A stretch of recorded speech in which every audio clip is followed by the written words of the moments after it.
Բարեկամներ, ողջույն։ Կարծում եմ տեղյակ եք, որ Իսրայելի կառավարությունը ճանաչել է Հայոց ցեղասպանության ընդունման բանաձևը եւ այս որոշման, հետքերով ենք այսօր գնալու, փորձելու ենք հասկանալ, որ Իսրայելի կառավարության կողմից Հայոց ցեղասպանության ճանաչման նախագծին միաձայն հավանություն տալը ինչ է իրենից ենթադրում։ Անկասկած սա պատմական նշանակության իրադարձություն է, մենք գոնե այս փուլում երախտապարտ ու շնորհակալ ենք, բայց կարծում եմ այստեղ որոշակի նրբություններ կան թաքնված, որի հետքերով պատրաստվում ենք գնալ եւ ուսումնասիրել։ Այսպիսով, եթե գործընթացը հասնի վերջնական ավարտին, ապա աշխարհի ամենազգայուն պատմական հիշողություն ունեցող պետություններից մեկը, Իսրայելը, փաստորեն պաշտոնապես կճանաչի 1915 թվականի Օսմանյան կայսրության կողմից իրականացված հայ ժողովրդի ցեղասպանությունը եւ կդատապարտի դրա ժխտումը, խեղաթյուրումը կամ նսեմացումը։ Այսպիսով, արտաքին գործերի նախարարը Իսրայելի, պարոն Սարը հրապարակային խոսք ունեցավ եւ նրա խոսքի մի դրվագը շատ տպավորիչ է, այն է երբեք ուշ չէ ճիշտ գործելը։ Առաջին հայացքից այս արտահայտությունը հնչում է որպես պատմական արդարության վերականգնման փորձ, ինչ խոսք։ Ավելի վաղ նույնիսկ նույն դիրքորոշմամբ հանդես եկավ վարչապետ Բենյամին Նետանյահուն, աջակցելով ճանաչման նախաձեռնությանը, անգամ տեսանյութ տարածվեց համացանցում, ամերիկյան հայտնի բլոգերներից մեկի ոդքասթի ժամանակ նա այդ ճանաչումը արեց փաստացի, սակայն միջազգային քաղաքականության մեջ եկեք ընդունենք, որ հազվադեպ են լինում որոշումներ, որոնք ամբողջությամբ զերծ են աշխարհքաղաքական հաշվարկներից։ Մանավանդ ընկերներ, Իսրայելը այն պետությունը չէ, որ մեկ է հանկարծ այս իրավիճակում հանկարծ նման որոշում է կայացնում։ Հատկապես Մերձավոր Արևելքում, որտեղ յուրաքանչյուր հայտարարություն, ամեն մի քայլ, ամեն մի քվեարկություն ունի իր հասցեատերը, նման լուրջ որոշումներ հենց այնպես չեն լինում։ Այս որոշումը ընդունում է Քնեսետը այն ժամանակ, երբ Իսրայել-Թուրքիա հարաբերությունները հերթական անգամ գտնվում են լարվածության գագաթնակետում։ Այստեղ կարևոր է դիտարկել, որ ամբողջությամբ իրանց խորհրդարանը Քնեսետը չի ընդունել, բանաձևն է կառավարության ընդունել, որ հետո արդեն համապատասխան կառույցներով պետք է անցնի եւ համապատասխան քվեարկության ենթարկվի։ Անկարան վերջին ամիսներին կոշտ քննադատության էր ենթարկում Իսրայելին Գազայի պատերազմի պատճառով, իսկ երկու երկրների քաղաքական երկխոսությունը գրեթե սառեցված վիճակում էր, Իսրայելը ամբողջ իրենց դեսպանատան աշխատակազմին ամբողջությամբ ետ էր կանչել, եւ ահա այս ֆոնին ցեղասպանության ճանաչումը դառնում է ոչ միայն բարոյական, այլև քաղաքական հստակ ուղերձ ուղված Թուրքիային։ Եվ կարծում եմ դա է պատճառը, որ Անկարայի արձագանքը չափազանց կոշտ է։ Ընդհանրապես Անկարան այս հարցերի շուրջ բավականին արագ է գործում եւ բավականին կոշտ է գործում։ Թուրքիայի արտաքին գործերի նախարարությունը հայտարարում է, թե Իսրայելը քաղաքական դրդապատճառներով շահարկում է 1915 թվականի իրադարձությունները, փորձելով շեղել միջազգային հանրության ուշադրությունը Գազայի պատերազմի շուրջ նրա հասցեին հնչող մեղադրանքներից։ Հիշեցնեմ, որ մի շարք երկրներ Իսրայելին մեղադրում են ինչ-որ առումով անգամ ցեղասպանական գործողությունների մեջ Գազայի հատվածում։ Թուրքիան կրկին հրաժարվեց առերեսվել սեփական պատմությունից, փոխարենը խոսեց քաղաքական շարժառիթների մասին։ Ադրբեջանի արձագանքը նույնպես սպասելի էր։ Բաքուն հայտարարեց, թե նման որոշումները չեն նպաստում խաղաղությանն ու հաշտեցմանը, այլ հակառակը խորացնում են հակասությունները եւ կոչ արեց Իսրայելին վերանայել իր որոշումը։ Իսրայելից դեռ պատասխան չկա։ Սակայն այստեղ նկատելի մեկ հակասություն կա։ Տասնամյակներ շարունակ Ադրբեջանը փորձել է համոզել միջազգային հանրությանը, որ պատմական արդարությունը պետք է հիմնված լինի փաստերի վրա։ Միլիարդավոր դոլարներ է մեկ է հենց Ադրբեջանը ծախսում տարբեր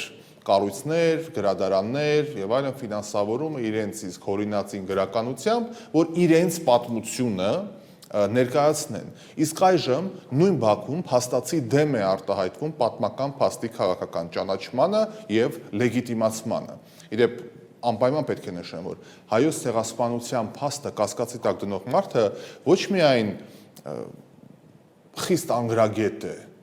այլև շատ անհեռատես, որովհետև հայոց ցեղասպանությունը դա ինչ-որ թեորեմ չէ, ինչ-որ մի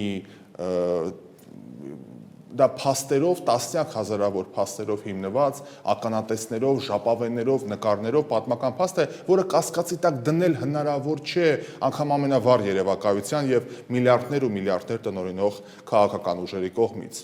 Եվ Իսրայելի կողմից հայոց ցեղասպանության հնարավոր պաշտոնական ճանաչումը վերջնական փուլով կարող է լուրջ ազդեցություն ունենալ ոչ միայն Թուրքիայի, այլև Ադրբեջանի հետ հարաբերությունների վրա։ Եթե Անկարայի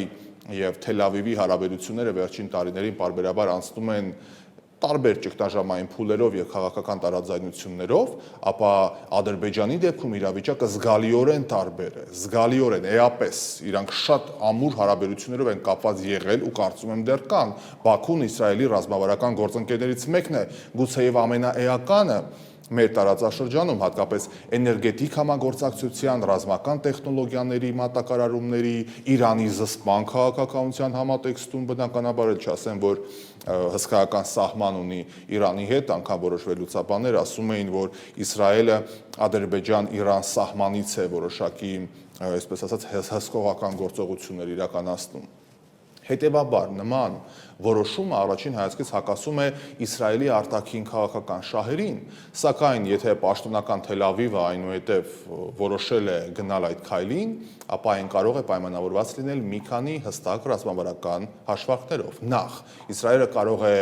ձգտել վերաիմաստավորման իր պատմական պատասխանատվության քաղաքականության առումով եւ ամրապնդել իր միջազգային հեղինակությունը, հատկապես ցեղասպանությունների կանխարգելման ու պատմական արդարության օրակարգում, անպայման պետք է ասենք, որ մի շարք երկրներ, ովքեր պաշտոնապես ճանաչել են հայոց ցեղասպանությունը, Իսրայելին էին նաեւ առաջին հերթին մատնացույց անում, ասելով ինչպես կարող է ցեղասպանություն վերապրած ժողովուրդը պաշտոնապես չճանաչել եւ չդատապարտել հայոց ցեղասպանությունը։ Մյուս կողմից դա կարող է նաև ծառայել որպես քաղաքական հստակ ազդակ Ադրբեջանին, ցույց տալու, որ գործընկերային հարաբերություններ, բայց դա չի նշանակում, որ մենք անվերապահ աջակցում ենք ձեզ բոլոր հարցերում, հատկապես եթե Բաքվի քաղաքականությունը սկսի հանկարծ հակասել Իսրայելի տարածաշրջանի եւ անվտանգային շահերին։ Ես կարծում եմ, այստեղ հայ ադրբեջանական հակամարտության կարգավորման հարցը եւս էական է։ Արդյոք Իսրայելը փորձում է այս քայլով սեփ խրել խաղաղ գործընթացներին, չգիտեմ, բայց հատկանշական է, որ մինչև Թուրքիան եւ Ադրբեջանը բավականին կոշտ հայտարարություններով են արձագանքում Իսրայելի կառավարության այս պատմական որոշմանը, պաշտոնական Երևանը դեռևս որևէ մեկնաբանություն գոնե մինչև մեր եթերը հստակ չի արել։ Այս լռությունը տարբեր մեկնաբանությունների տեղիք է տալիս, մի կողմից հնարավոր է, որ հայկական կողմը սպասում է գործընթացի վերջնական ավարտին, որովհետև դեռ ասում են փուլեր կա այս բանաձևը, որ միաձայն հավանության են տվել այս բանաձևին, ինքը տարբեր ատյաններով պետք է անցնի մինչև վերջնական ճանաչում, դրա համար հիմա խոսենք, հանկարծ մեզ վնասենք, դադար ենք վերցրել։ Մյուս կողմից նման զգայուն եւ աշխարհաքաղաքական նոր իրողություն ձևավորող իրադարձության պայմաններում երկարատև լռությունը կարող է ընկալվել որպես անորոշություն եւ չափազանց զգույշ դիվանագիտական քայլ։ Տարածաշրջանում, որտեղ յուրաքանչյուր հայտարարություն ազդում է ուժերի բալանսի վրա, երբեմն ոչ միայն խոսքն է քաղաքական ուղերձ, այլև լռությունը եւս։ Իսկ վտանգավոր ու արագ փոփոխվող միջավայրում խորհրդավոր լռությունը կարող է նույնքան խոսուն լինել, որքան ամենաբարձր հայտարարությունը։ Սակայն գալիս ենք էլի գլխավոր հարցին։ Գլխավոր հարցը մնում է կրկին անպատասխան։ Արդյոք սա իսկապես պատմական արդարության հաղթանակն է, թե պարզապես քաղաքական լավ հաշվարկ։ Նորից եմ ասում, Իսրայելային պետությունը չէ, որ հենց այնպես որոշումներ է անում։ Եթե Իսրայելը ճանաչում է հայոց ցեղասպանությունը ոչ այն պատճառով, որ հարաբերությունները Թուրքիայի հետ կտրուկ վարդարացել են, ապա եւս մեկ հարց է առաջանում. ինչու այդ նույն բարոյական որոշումը Իսրայելը չէր կարող կայացնել, օրինակ, տարիներ առաջ, տասնամյակներ առաջ, երբ Անկարան Իսրայելի ռազմավարական գործընկերն էր։ Միթե մարդկության դեմ կատարված հանցագործության գնահատականը պետք է կախված լինի տվյալ պահի դիվանագիտական հարաբերություններով։ Կարծում եմ ոչ։ Մյուս կողմից, նույնիսկ եթե քաղաքական շարժառիթը իսկապես դեր է խաղացել, դա ինքնաբերաբար չի դարձնում որոշումը անարժեք, գուցեև հակառակը։ Պատմությունը բազմիցս ցույց է տվել մեզ, որ պետությունները հաճախ ճիշտ որոշումներ են կայացնում ոչ միայն բարոյական համոզմունքներից ելնելով, այլև քաղաքական շահերից ելնելով, եւ դա բնական է։ Կարևորը այն է, թե ինչ իրավական քաղաքական հետևանքներ կունենա այդ որոշումը, եւ հենց այդտեղ է ամենակարևոր հանգամանքը։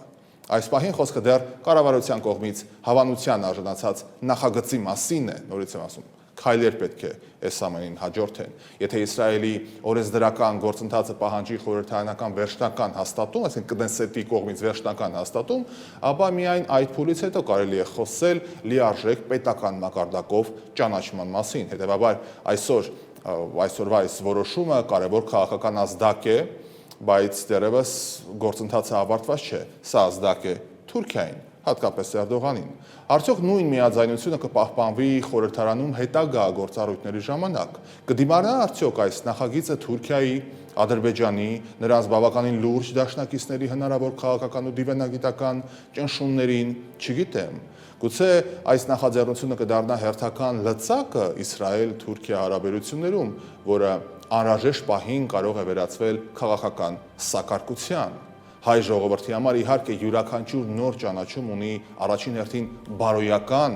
եւ նաեւ պատմական մեծ արժեք, սակայն պատմական արդարությունը լիարժեք է դառնում միայն այն ժամանակ, երբ այն պայմանավորված չէ աշխարհքաղաքական իրավիճակով, այլ հիմնված է համամարտկային արժեքների եւ սկզբունքների վրա։ Ոստի այսօր դեռ վաղ է հայտարարել վերջնական հաղթանակի մասին։ Ավելին, ճիշտ կլինի ասել, որ Իսրայելը կատարել է կարևոր քաղաքական քայլ, որը կարող է դառնալ պատմական որոշում, եթե այն անցնի բոլոր իրավական գործընթացները եւ վերածվի պետական անշրջելի դիրքորոշման։ Մինչ այդ մնում է հետևել, արդյոք երբ ուշ չէ ճիշտ գործել այդ բանաձևը, որ իսրայելցի բարձրաստիճան պաշտոնյաներ առաջ քաշում, կդառնա Իսրայելի պետական քաղաքականության վերջնական արտահայտությունը, թե կպարզվի, որ միջազգային քաղաքականության մեջ նույնիսկ պատմական արդարությունն է երբեմն դառնում դիվանագիտական առևտրի առարկա։ Մտածեք այդ ուղղությամբ։